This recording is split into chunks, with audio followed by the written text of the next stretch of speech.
Okay, so we'll move on to West Brom. How do we think they've done? Good season last season, of course. Can they go another step further, do you think, with the signings they've made, or have they stayed in the same sort of direction? I think they've done well. I'm looking at a lot of their signs. I'm thinking, again, this probably pushed the team forwards one way or another. Krykowiak, their late signing in the window, that's a very shrewd signing. As someone whose stature this time last summer was very high, and it's really just because he's just not played. But he's one of those players. He's similar to Renato Sanchez. That's a real coup for West Brom, and that's someone who's going to give their midfield some real bites.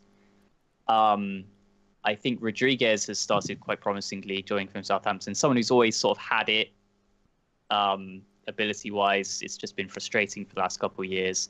Oliver Burke is very exciting, and Hegazi has played very well so far at centre-backs. So I think West Brom fans would be quite happy with that. And I think, to be honest, they'll be quite disappointed if they don't, not necessarily exactly repeat, but they'll be looking at last season as a marker, especially with the players who've come in. That's the level they got to look to achieve again. Yeah, I think they've had an amazing window, really, when they signed Kieran Gibbs as well, a good left back in the Premier League. Krykowiak is an amazing player. He's 29, he's experienced. You know what you're going to get with him. I would like to say Gareth Barry as well. That was a good signing for them, especially as they lost Darren Fletcher. Similar sort of player there. And I think, you know what, you can't fault it. They haven't lost anyone. They haven't lost any of their major players. But instead, what they've done is they've added quality to the squad. And I think they could finish 8th or 9th this year, for sure. Yeah, that should be their aim for definite. They want to break in that top half. And yeah, like Dan said, I think to me it looks like Tony Pulis likes to have an experienced head in the middle of the park, so he can control the play. Gareth Barry will bring exactly that. I think he's like 35, 36 now. So if he needs to bring Gareth Barry on in the 70th minute, say for example, to see the game out, he's more than capable of doing that. Kieran Gibbs, a solid signing. Yeah, Oliver Burke as well, who did play last year with Leipzig. Got a lot of potential.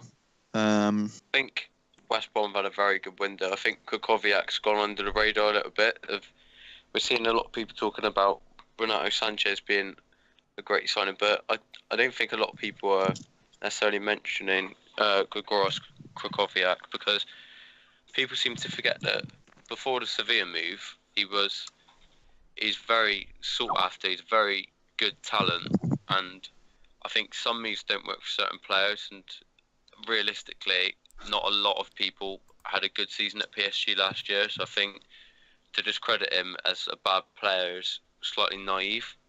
Also, I think in Gio Rodriguez, I think he got a real steal. We saw him score against Stoke last week, but he's Premier League proven. I think he can really kick on at West Brom, but a lot of it depends on whether he can stay fit. Yeah, I think the only point I would make against that is I think people maybe have rated that Renato Sanchez signing a little bit more just because he's a bit more exciting going forward. While in general, we don't tend to get overly excited about defensive signings, which is Krykowiak is a defensive midfielder. What do you think about West Brom up top? Do you think they might have brought in a striker to help Rondon out? They did, Gio Rodriguez. But he's been playing on the left.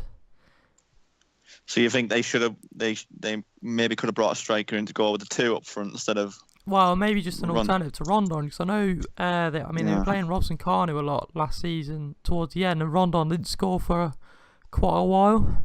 I would have liked Islam Slimani at West Brom as well, just because I think he does fit he's amazing in the air, doesn't give up, and he'll fight for a cause. So I think that sort of player could have maybe been I think he's better than Rondon anyway, so it would have been an upgrade in my opinion. I think I'll second that. I think think they've got the players to if they need to partner Rondon up front instead of playing Rodriguez on the wing. Yeah, Maybe as an alternative, play him alongside Rondon. that's true. But like you said, they've got Robson Carnan on the bench as well if needs be.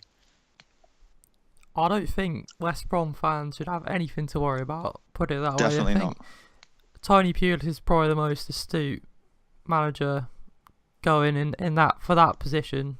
He knows exactly what system he wants, and every single player there is carefully thought out to suit his system.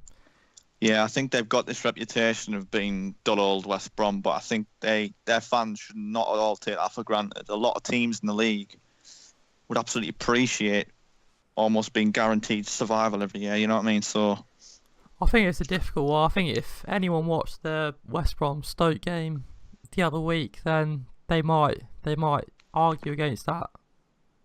I think they were absolutely. It was really, really dull, and they were kind of settling on that 0-0 and just scored with a very rare shot. So I don't know. I think it's a massive contradiction. Do you take the winning results, and if you do, then you've got to sit through Tony Pulis' football. So it's a difficult one. But West Brom, if you're looking at purely results, then they'll be fine this season, I think. How do we rate them out of 10 anyway? 9. Strong 9. yeah, it'd be an 8 from me. An 8. I'd give them an 8 as well. I might say 9 as well, to be honest. I really like the business they've done. I think they kept it simple. Yeah. Well. But they're still a lot stronger than last year as well. Yeah. So. And they've already had a really good start to the season. So